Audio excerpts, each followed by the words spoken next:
World markets plummeted on Thursday, their biggest drop in more than a month, sparking fears of a double-dip recession. And this comes after a series of grim warnings over the global economy. The US Federal Reserve has warned the American economy was facing significant risks, while in Europe, the International Monetary Fund said the fiscal situation was entering a dangerous place. And to get more insight on the story, let's now talk to Margaret Bockenbrief from crisis management firm ACM Partners. Margaret, thank you very much indeed for your time. So this is the biggest drop in more than a month, and the forecast coming out from the IMF and the Fed is not quite bright. So does it mean the second dip recession is just around the corner? Well, let's take a look at what happened in the world markets generally. So you saw the Dow was down approximately 3.5%. The NASDAQ, S&P, same thing. Europe got hit even harder. Generally across the board, with a few exceptions, the European markets were down about 5%. Now, what does that tell us? Is a double-dip recession looming? No, I actually think it's here. And I actually think the fundamentals driving it have been here for a while. I would argue since 2008. Unfortunately, the markets have taken any kind of sign of good news or any kind of policy indicator to think, oh, this is the magic bullet that's going to save us. And you've seen trading kind of reflect that. Here's the issue. Whatever you want to say, whatever you want to call it, the global economy has semi-permanently contracted. And frankly, the faster markets come to understand that, the sooner recovery can begin. So is that because the US and Europe both have huge debts? Is this the main reason the ship of the global economy is sinking, so to speak? Absolutely. I mean, let's take a look at both the United States and Europe for, I would argue, between the past 10 and 30 years. Of course, it differs kind of depending on what region you're discussing.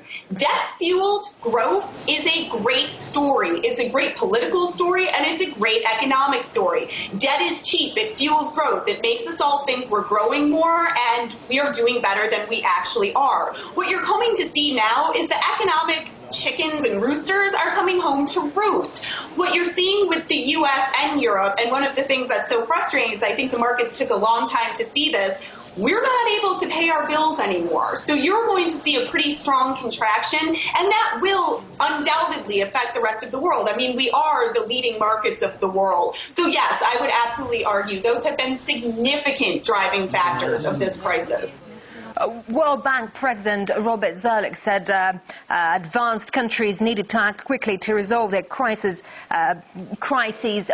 before they ravage the rest of the global economy. This is despite the fact that the world leaders have been working to prevent another world recession from happening. Does it mean their efforts are leading us nowhere? Well, I think what's interesting to think about is let's look at this crisis through three separate prisms. I'd say there's an economic one, a political one, and a policy-driven one. So what does that mean? Economically, the markets, investors, people playing within the financial space need to understand there's no policy-driven economic magic bullet that's going to save us. So the faster the markets acknowledge that, the faster we can kind of put a clamp on this, contraction of the world economy. Now, let's take a look at the political sector.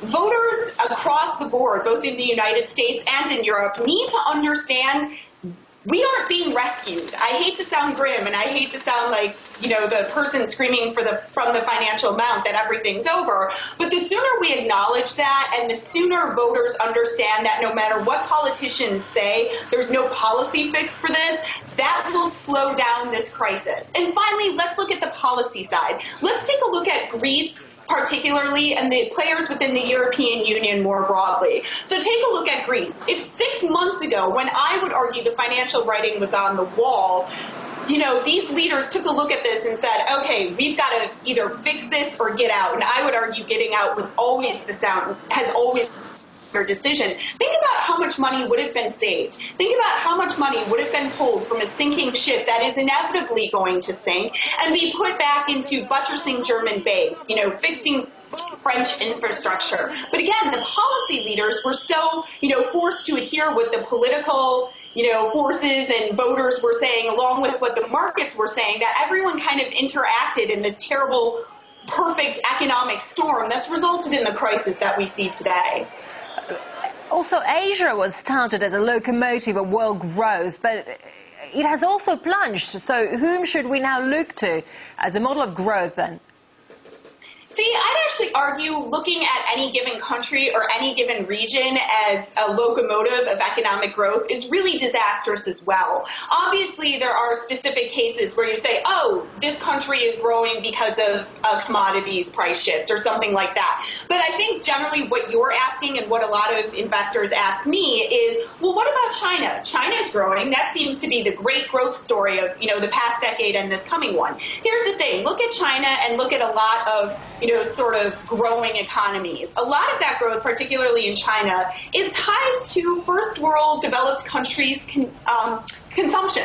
So what do I mean by that? We built up economies. We had more money to spend, at least on paper. We bought more stuff that they were producing. Well, China and a lot of other Asian countries aren't going to shrink as drastically as the United States and Europe will. They will still shrink. They have to. There's just less money for us to buy stuff. So I think anytime you start looking at, whether it's Latin America, the BRIC countries, any of those as the growth stories, always read between the lines, because no matter what country you're looking at, they can't decouple themselves from this global crisis. All right, Margaret, thank you very much indeed for that insight. That was Margaret Bougainville from ACM Partners.